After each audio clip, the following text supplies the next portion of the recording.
The crowd gasped. The arrogant tourist, smirking, shoved the guardsman, expecting a reaction. But the next moment, everything went off his plan. And within seconds, he already regretted it. The square, in front of Buckingham Palace, was swarming with tourists. The wide stone pavement, polished by thousands of steps, gleamed under the morning sun. The air was filled with a murmur of voices, the clicks of cameras, and the short calls of tour guides, narrating the history of the place.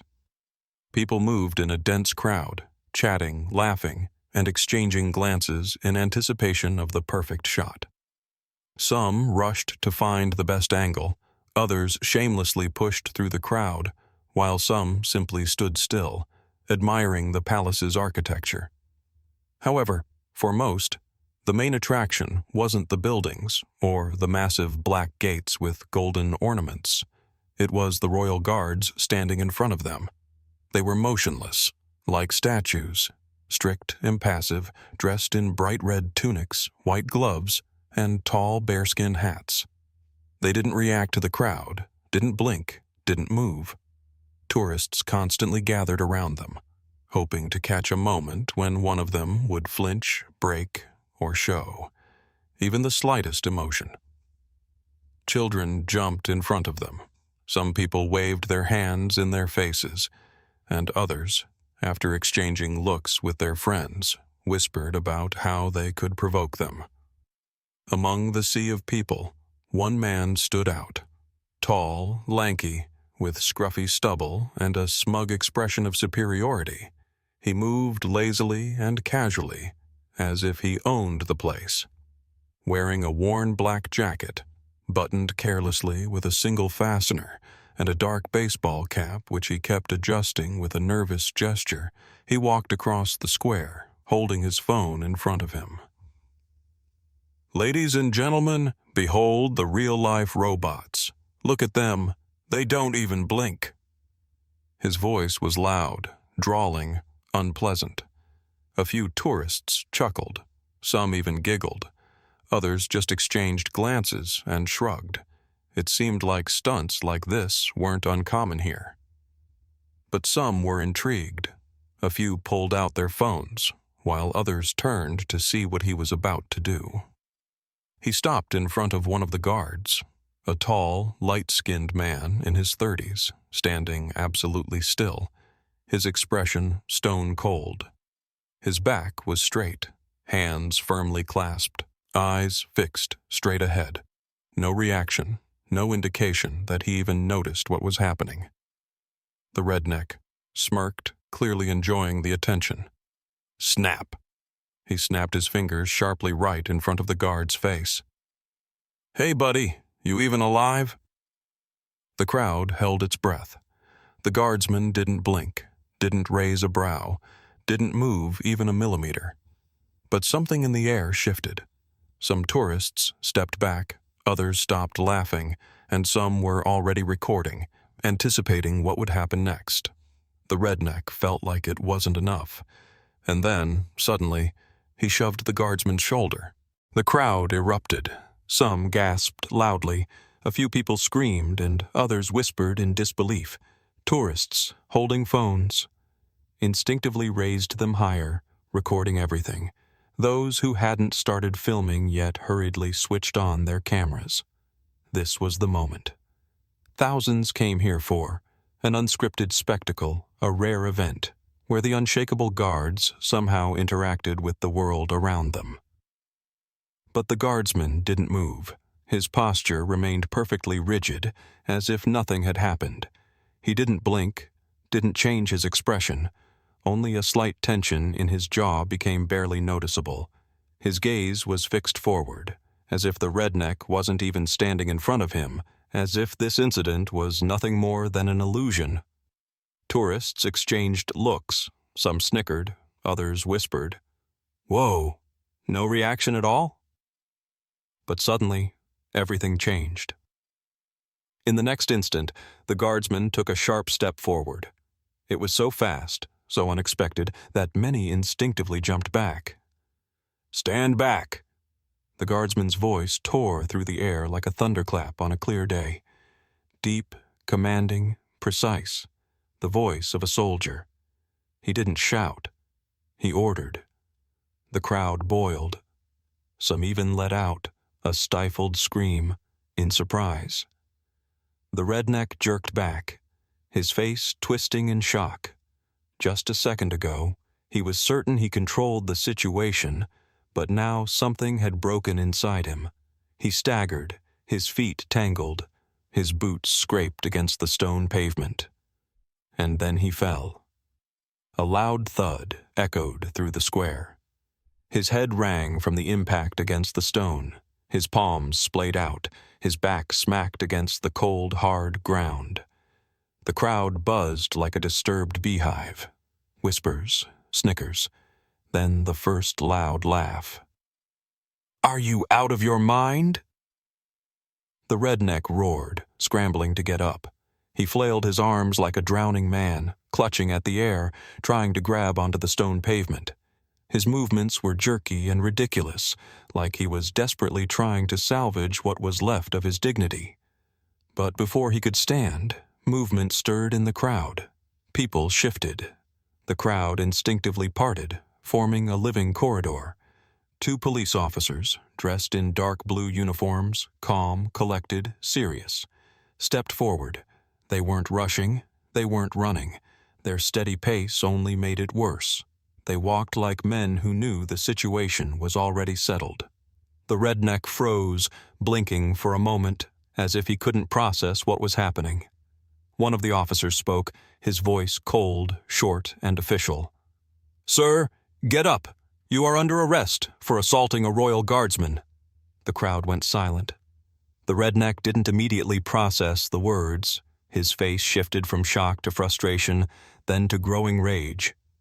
"What the hell do you mean, assault? He's just a dressed-up mannequin. This is ridiculous." But the officers didn't respond. They just waited for him to stand up on his own. The crowd started to choke on laughter. People smiled, some openly laughed, and a few exchanged smug glances. Phones kept recording. In that instant, the redneck realized he had become a joke. His dumb expression, his fall, his shouts. It was all captured on dozens of screens. Some tourists whispered, already speculating how many views the video would get in a few hours. The crowd wasn't just watching, they were judging. They looked down on him, not as a person, but as a clown who had botched his final trick, and he knew. He knew he had lost. But the game was just beginning. The square, in front of Buckingham Palace, was louder than ever. Tourists who had been mere spectators moments ago were now actively filming, chatting, laughing, and exchanging glances. The whole scene felt surreal, something they'd only seen in viral videos before. But now it was happening, right in front of them, against the backdrop of the majestic palace, amidst the strictness of history and tradition. At the center of it all was him, the redneck in the black jacket, who still hadn't fully realized how far he had gone. His gaunt face burned with a mix of anger, humiliation, and confusion. His lips trembled, teeth clenched so tight that the veins on his jawline stood out. He was gasping with rage, his breathing heavy and fast, like he had just run a marathon, and lost. 2 police officers escorted him through the crowd with steady, methodical movements, holding him firmly by his forearms. Their faces were cold, professional, no judgment, no annoyance, just duty. They weren't rushing, but they weren't letting him slow down either, leading him directly toward the police van parked at the edge of the square. The redneck struggled in their grip, but all it did was make him look even more pathetic. He twisted, whipped his head around, desperately searching for someone to support him, someone to take his side, to say this was a mistake, that it was just a joke. But no one did. Instead, people stopped to watch the show. Some burst into laughter at his struggle, others whistled, and a few even gave theatrical applause, as if he were a clown who had walked onto the stage at the wrong moment. "Hey, what the hell? You're actually taking me in?" He screeched, his voice breaking into a hysterical whine as he yanked his arms again, trying to escape. The officers didn't even flinch. "Sir, you are under arrest. Everything has been caught on video. You will have the opportunity to explain your actions." The officer spoke in a calm, even tone, the kind reserved for people who had already worn out their patience. The redneck thrashed harder, trying to turn toward the crowd. He felt control slipping away, the situation escaping his grasp, the power no longer his to wield. "Explain? I just gave him a little push. In the U.S., no one would even blink at that." His voice was shaking with rage, but there was a note of panic creeping in. The crowd roared with laughter. Someone shouted loudly, "That's right, you don't mess with the guards." And then, applause. At first, just a few cautious claps. Then more, and soon the whole square was filled with the sound. Laughter, cheers, sarcastic shouts. Someone even tossed a hat into the air, as if celebrating the triumph of common sense over stupidity. The redneck felt his chest tighten, as if a heavy concrete slab had been placed on it. He could barely breathe under the weight of the humiliation. His eyes darted across the faces around him, but they were all the same. Foreign, mocking, amused at his expense. The crowd wasn't just laughing. They were enjoying his shame. He was no longer the troublemaker who entertained everyone. He was now the fool who had lost his own game. "This is a damn circus. You're all idiots," he screamed, his voice full of powerless fury. But no one took his words seriously. The officers ignored him just as they had before. They firmly but politely pushed him into the van, giving him no chance to lunge forward or resist. Just before the doors closed, he saw dozens of phones still pointed at him. They would remember this moment. The internet would remember this moment.